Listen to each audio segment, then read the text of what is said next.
history and political science. Today we are going to start the first chapter, Historiography and Development in the West. इस chapter में total आप 4 parts पढ़ने वाले हो। 4 parts में से सबसे पहला है ट्रेडिशन ऑफ हिस्टोग्राफी, कि हिस्ट्री ट्रेडिशन में किस तरीके से लिखा जाता था। देन सेकंड में आप पढ़ोगे मॉडर्न हिस्टोग्राफी, मॉडर्न हिस्ट्री कैसे लिखी जाती है। बेसिकली आपका जो चैप्टर है वो ये है कि हिस्ट्री किस तरीके से लिखी जाती है और लिखी जाने में किस तरीके का मेथड फॉलो किया जाता है। तो आपका फर्स्ट वाला जो है ट्रेडिशन ऑफ हिस्टोग्राफी, जिसमें आपको हिस्टोग्राफी कैसे लिखते हैं ट्रेडिशन टाइम्स में वो बताया जाता है। सेकंड पार्ट में हम पढ़ेंगे कि मॉडर्न टाइम्स में किस तरीके से आप हिस्ट्री लिखते हैं। थर्ड में डेवलपमेंट कैसे होता है हिस्ट्री का with the point of scientific perspective, यानी कि साइंटिफिक व्यू में किस तरीके से आप हिस्ट्री लिखते हो, यानी कि हिस्ट्री एक प्रॉपर पैटर्न में लिखा जाता है जिसके बारे में आपको पता नहीं होगा, तो वो हम अब इस चैप्टर में पढ़ने वाले हैं। तो थर्ड पार्ट जो हमारा है वो डेवलपमेंट, यानी कि साइंटिफिक पर्सपेक्टिव से यूरोप में हिस्टोग्राफी का डेवलपमेंट किस हिसाब से हुआ था। एंड लास्ट फोर्थ पॉइंट में जो पढ़ने वाले नोटेबल स्कॉलर्स, की हिस्टोग्राफी से रिगार्डिंग कौन से ऐसे स्कॉलर थे जिन्होंने हिस्ट्री को लिखने के वेरियस टाइप ऑफ तरीके बताए। स्कॉलर्स में कुछ मैं भी बता देती हूँ, रेनी डेस्कार्ट है, कार्ल मार्क्स, वोल्टेयर, लियोपोल्ड वोल्टेरानी और भी बहुत सारे ऐसे स्कॉलर्स एंड स्कूल्स हैं जो आपको हिस्टोग्राफी के बारे में बताएंगे, जो हम अभी आगे चैप्टर्स में पढ़ने वाले हैं। हिस्टोरिकल रिसर्च, राइटिंग और स्टडीज, ये कुछ ऑब्जेक्टिव्स के ऊपर बेस्ड रहता है। जैसे अगर आपको हिस्ट्री के बारे में जानना है तो कुछ ऐसे ऑब्जेक्टिव्स रहते हैं जिसके बारे में आपको पता होना जरूरी है।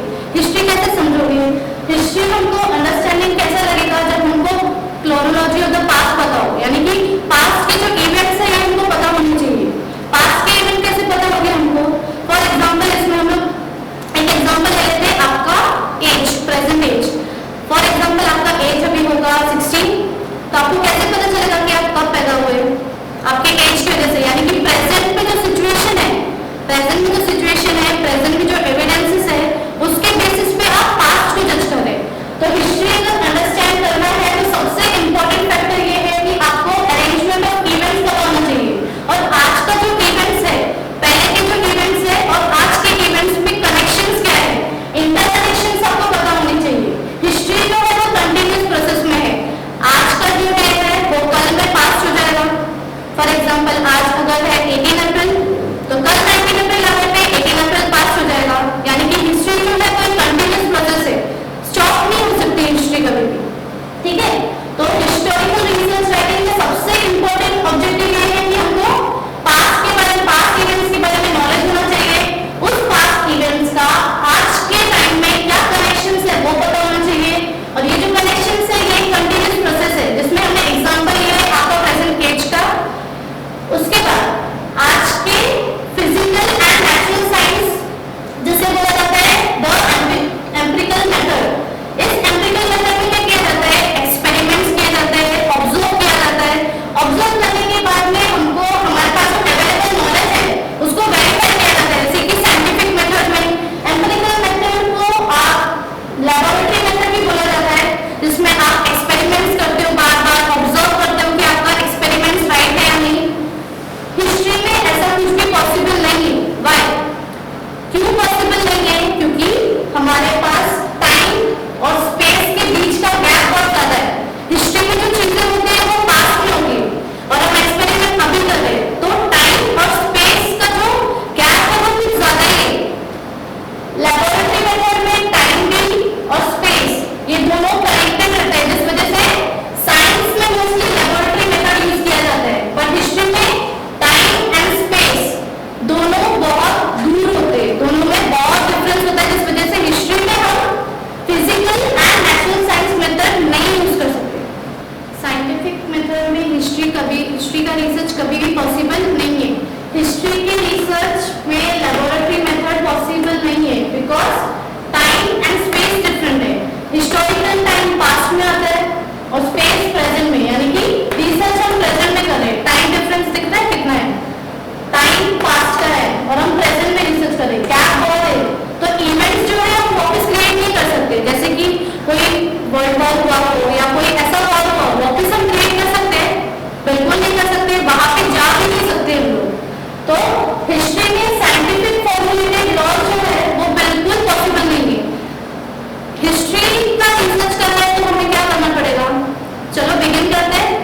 हिस्ट्री में सबसे पहले हिस्ट्री के बारे में जानना है तो हिस्टोरिकल एक्सपर्ट की जरूरत पड़ेगी, जो उस बारे में सब जानता हो, जिसको सब नॉलेज होना चाहिए।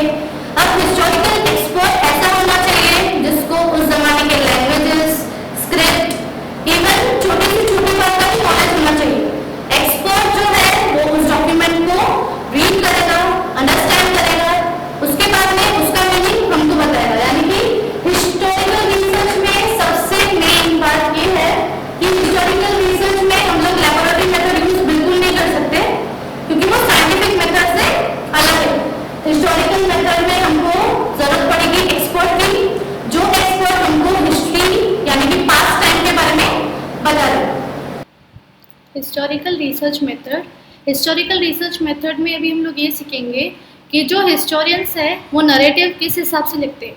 तो writing of the historical narratives, अब जिस हिसाब से मैं पढ़ते जाऊंगी आपको उस फ्लो चार्ट में नंबरिंग उस हिसाब से देनी है, ताकि आपको पता चले कि पहला वाला पार्ट कौन सा है एंड लास्ट वाला कौन सा है। सबसे फर्स्ट है फॉर्मुलेटिंग हाइपोथेसिस। फॉर्मुलेटिंग हाइपोथेसिस यानी कि कौन सा थ्योरी के ऊपर हम लोग वो पर्टिकुलर नरेटिव यानी कि रिकॉर्ड लिखने वाले हैं, उस बारे में पहले हमको थ्योरी इकट्ठा करनी है। फॉर एग्जांपल अगर मुझे स्टडी ऑफ कॉइन्स के बारे में ये करना है तो मुझे न्यूमिस्मेटिक के बारे में पता होना चाहिए। तो कौन से कॉइन, कौन से पीरियड वाले कॉइन के बारे में पढ़ने वाली हूँ, शिवाजी महाराज के या कौन सा, वो पर्टिकुलर टाइमिंग मुझे पता होना चाहिए कि किस एक्चुअल में कौन सा थ्योरी के ऊपर मैं अपना रिसर्च करने वाली हूँ। उसके बाद बहुत सारे सोर्सेस तो सबको पता होंगे। टोटल 4 सोर्सेस है हमारे पास, written sources, oral sources, audio visual sources and material sources. तो सारे सोर्सेस को क्रिटिकली एग्जामिन करना है। क्रिटिकली यानी कि डिटेल स्टडी करनी है उसकी। एकदम डिटेल स्टडी करने के बाद जो थ्योरी हमको मिली है स्टडी करने के बाद, उस थ्योरी को फिर हमको आज के प्रेजेंट हिस्टोरिकल इंफॉर्मेशन के बेसिस पे उस थ्योरी को फिर से स्टडी करना है। यानी कि जो थ्योरी आपने निकाली है, जो क्रिएट किया है थ्योरी एग्जामिन करने के बाद, वो एग्जामिन थ्योरी को आज के जो रेफरेंसेस है अवेलेबल हमारे पास, उस रेफरेंसेस के साथ में मिलाकर भी एग्जामिन करना है। पहले के 3 पार्ट्स होने के बाद में जो हिस्टोरिकल इंफॉर्मेशन आपने कलेक्ट की है उसमें वेरियस पॉइंट्स हाईलाइट करने हैं, जैसे कि इंपॉर्टेंट पॉइंट्स, हिस्ट्री में किस वजह से ट्रांजिशंस यानी कि चेंजेस आए, कंपेयर करना, ये सारे पॉइंट्स को हाईलाइट किया जाता है। जो इंफॉर्मेशन आपने कलेक्ट की है हिस्ट्री की, वेरियस पॉइंट हाईलाइट किए जाते हैं उसमें। और वो हाईलाइटिंग क्यों किया जाता है? ताकि हम लोग हिस्टोरिकल ट्रांजिशन बता सके कि किस वजह से हिस्टोरिकल पीरियड में चेंजेस आए हैं। देन 5th पॉइंट ये है कि जो रेफरेंसेस हमको मिले हैं उसे अंडरस्टैंड करना है। जैसे कि मैंने पहले बताया था कि टाइम एंड स्पेस बहुत इंपॉर्टेंट होता है अगर हिस्टोरिकल इवेंट को हमको पढ़ना है। तो हिस्टोरिकल इवेंट समझने के लिए टाइम और स्पेस को रेफरेंसेस के साथ अंडरस्टैंड करना पड़ेगा। देन हिस्टोरिकल मेथड में जो रिसर्च हमको प्रेजेंट करना है वो एक कॉन्सेप्चुअल फ्रेमवर्क में करना होता है। तो रिसर्च को उस फ्रेमवर्क में ऐड करने के बाद हमारा जो हिस्टोरिकल रिसर्च है वो कंप्लीट हो जाता है। कंप्लीट होने के बाद में हमको जो हिस्टोरिकल रेफरेंस है उससे क्वेश्चंस फॉर्मुलेट करने पड़ते हैं। क्वेश्चन फॉर्मुलेट कैसे किया जाता है? जो भी आज के प्रेजेंट टाइम में हमारे पास जितने भी सोर्सेस है, जितने भी रेफरेंसेस है, वो सारे रेफरेंसेस से रिगार्डिंग क्वेश्चनर हमको बनाना पड़ता है। तो ये जो है, ये 6 पॉइंट, ये पूरा जो है हिस्टोरिकल नैरेटिव राइटिंग के लिए उसका प्रोसीजर है। ये सारे प्रोसीजर को लाइन बाय लाइन आपको करना पड़ता है, तब जाके आपके हिस्टोरिकल नैरेटिव्स क्रिएट हो जाते हैं। हिस्टोरिकल एक्सपर्ट, अभी जो हिस्टोरिकल एक्सपर्ट है, हिस्टोरिकल एक्सपर्ट का काम क्या है? सबसे पहला है ऑथेंटिसिटी ऑफ डॉक्यूमेंट, कि जो हिस्टोरिकल डॉक्यूमेंट है वो रियल है या नहीं। ऑथेंटिसिटी का मतलब क्या होता है? रियल।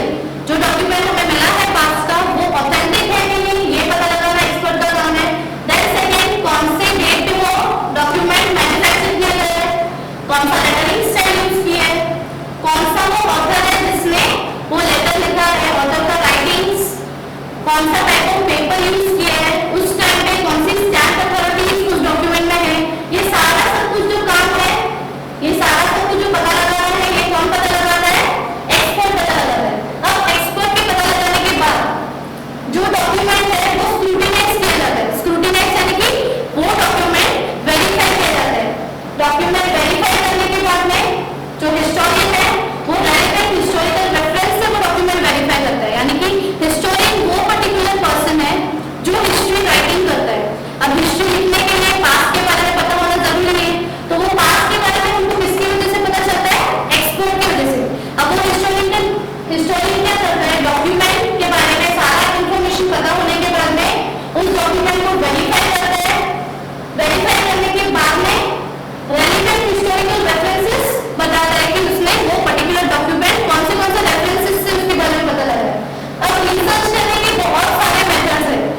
वाले इस लेक्चर में of Suraj coaching classes online lectures में।